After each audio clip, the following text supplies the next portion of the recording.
Hi, it's Mid Makeup Ella because we're doing another part of the beginner series and today we're talking about blush. You know what? Usually when I do these videos, when I prepare for these videos, I'm not only talking about my personal experience and my personal thoughts, I also do some research most of the time, like basically all the time until today actually. Because just because I do a certain thing does not mean that this is maybe the right thing when it comes to like the professional makeup theory. But as we said in last video, and as I mentioned that, for example, Robert Welsh is always stating that makeup has a theory, but creativity is something else, but you have to follow that theory. When it comes to blush, I don't know how many articles now I read. Were on masterclass sites. I was on like articles from certain beauty brands, from professionals. My head just exploded by the fact how people are trying to tell you how to apply blush. Because I think with blush, this is, besides eyeshadow, the most random category in my opinion. Because where you apply your blush can change your whole appearance and there is absolutely no fucking rule. For example, I was on the website that provides these masterclasses. Is it even masterclass.com or whatever? And there is a makeup masterclass from a very, very, very experienced makeup artist that has a very big name in the whole makeup world. And there were parts of this masterclass written down that you were able to read even though you did not book the masterclass. And what got me really confusing was there was no talking about face shapes. It was only, yeah, the easiest way to apply blush is smile and then this. No. If I would do this, I would look like a fucking clown.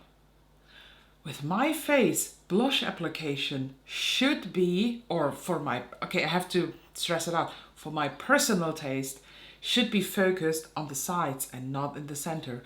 But let's just first of all dive into what kind of blushes are out there. Same as with the contour or bronzer thing, you have different types of blushes depending on what you like, how you apply it, in what kind of step you want to apply it. Classic cream blushes pressed in a pan, for example, you can find at Rose Inc. They have their lip and cheek colors, and for example, I grabbed the shade Ophelia, which is a very pretty pink. You can also look into Patrick Ta. He has these blush duos where you have a cream blush on top and the magic powder blush on the bottom. Then you, of course, have stick cream blushes. For example, one of my favorites, Westman Atelier, makes great stick cream blushes. I only have this one shade, this is Paddle, but it's such a beautiful shade, easy to apply. I love it. Very new to my collection and also very new to this year is the Pat McGrath blush stick. They come in 6 shades and I just grabbed, for example, the shade, I think, yeah, Paradise Peony is this. The good thing about those sticks is you should not need a brush to apply them initially, only maybe a sponge or a brush, depending on what you like to blend them out. For example, with these ones, I don't like applying these direct to the face because I think they just rip off the complete foundation underneath, but I can show you another technique in this video how to work with these if you struggle too. Miss Charlotte Tilbury does not only have contour wands, she also has blush wands and they come in 2 finishes. We have a shimmery one, this is the shade, what's it called? The Pinkgasm, and this is the matte blush wand in the shade Pillow Talk Dream Pop. They, same as the contour wand, they do have this little sponge applicator, so you basically twist it, you squeeze it a bit and then you do the 2 dots and blend them out. In my opinion, the most famous liquid blushes on the market, thanks to TikTok, are the Rare Beauty ones.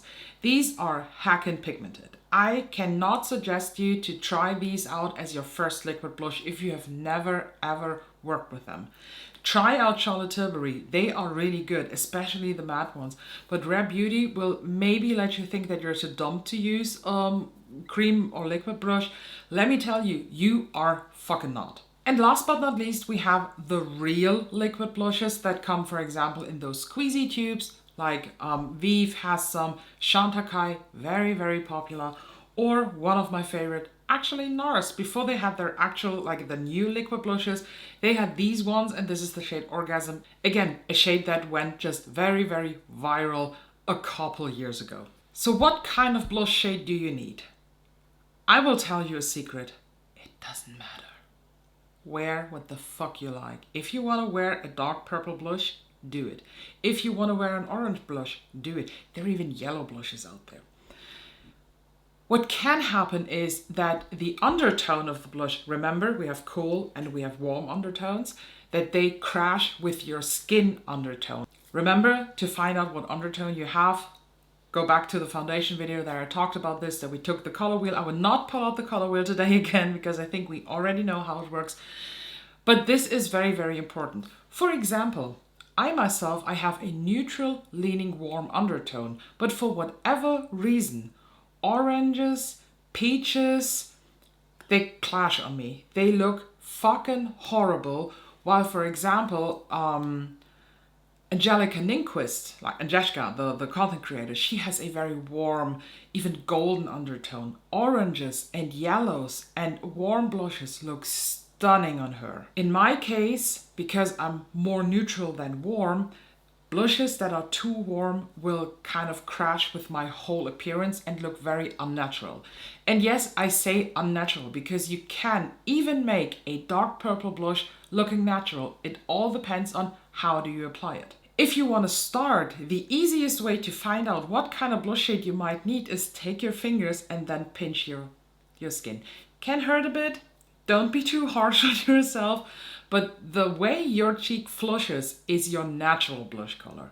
Mine would be kind of a reddish pink. So how do you now apply a cream or liquid blush? Depending on the product, there are, in my opinion, different ways to do it.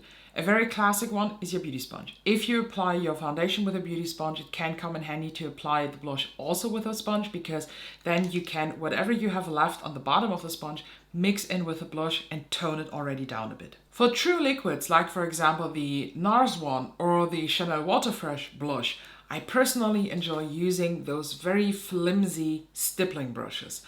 I pump 1 or 2 pumps, depending of course on the blush, on a mixing plate. Then I just stipple the brush in and then I go in circular motions on the cheek. My personal blush placement is usually starting here on the end of the eye and then kind of that on the cheek, like a bit above contour and bronze. And then I go in a C shape and I always cover up a part of my forehead, like where the arch of the brow is, until that point. So basically this is the area where I personally like my blush the most. Gel-like blushes or moussey blushes that are like liquid but not like runny liquid, they're like a thick cream liquid.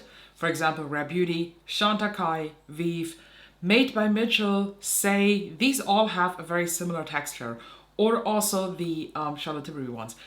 These one I like to also blend in with stippling brushes, but they have kind of a twist to it. So this one, for example, this is the Rose Ink number 2 blush.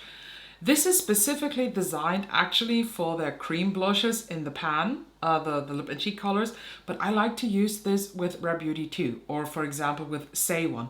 I dot something of the Say blush on the cheeks and then I just tap. I don't smear it, just tap, nothing else. And the best blush brush for any cream or liquid, in my opinion, is the Rare Beauty one. This is very flat and this is specifically designed to work with their liquid blushes. Again, 2 dots, that is what I do, and then I just start just this motion, nothing else. And now let's talk about the very specific Pat McGrath blushes that I only use with brushes like that. These are actually, I think, highlighter brushes or powder brushes, whatever. They're very soft, they're flimsy, they're not dense or whatever, they're not like stipply, they're just powder brushes. Usually I would use a brush like that for my under area. And what I do is I twist up, then I go over this with my blush and then I apply it like that. This formulation is so waxy that it is glowing as fuck, but it's also lifting the foundation when you apply it directly on the cheeks. And I actually saw this on the Pat McGrath Instagram because I was like, why the fuck is she not applying this directly? What's going on? And that has nothing to do with hygiene or so, because usually on her like videos, she's applying stuff with her fingers. So don't come at me with hygiene. These type of brushes also work very well with cream blushes in a pan. So now that we covered that all, let me show you a party trick by using the darkest Rare Beauty blush, or in general, the darkest that I actually own. This is the shade Faith, and this is a beautiful, deep, cool purple. In my opinion, this is the perfect winter blush. And now I will do the magic. I apply 1, 2 dots, one more intense, the other not. And then I take my Rare Beauty blush brush and then I just start tapping.